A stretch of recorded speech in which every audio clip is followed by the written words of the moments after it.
I think the holy grail is when businesses work together with NGOs and government. If you can get all three bits of the cake in one place, that can be a very formidable combination, because there are some things that government does best, and you need government to drive the political environment, the regulatory environment, to give sustainability a chance. There are many examples of obstruction by governments of sustainability, so that has to work.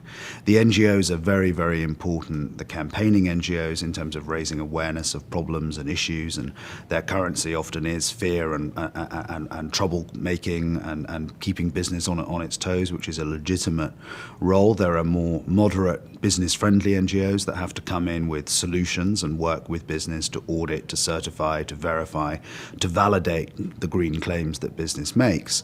But in my view, at the end of the day, if you want to crack these problems, you need the resources, the skills, and the capital investment that only business can provide. The challenge for business is to stop thinking in the short-term cycle of quarterly performance and get businesses thinking about what are we going to be like if we're going to be in business in 20, 30, 40, 50 years' time.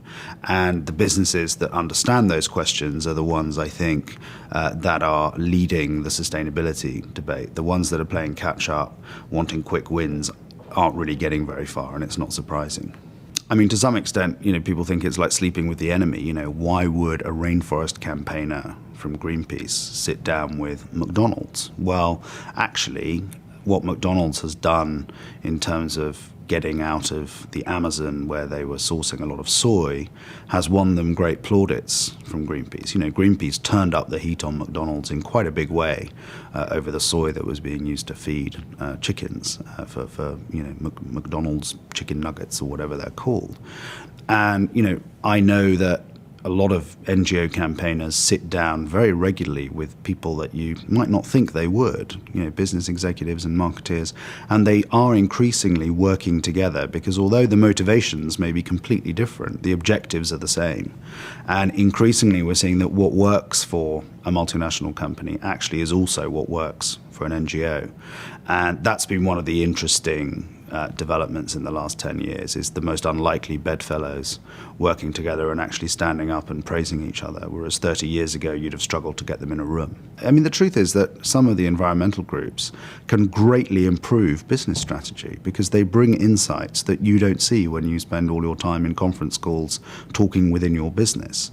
And whether it's a company like Alliance Boots, the pharmaceutical retailer, and their precautionary approach on chemicals and all the work they've done on carbon management, or whether it's Unilever changing its tea and working with the Rainforest Alliance to certify tea plantations across Africa, whether it is a company such as Kraft that has gradually moved into a completely sustainable supply chain for its coffee in partnership with NGOs. That's where the action is, in my view. And companies that aren't doing any of this are actually very exposed, and everybody knows who they are.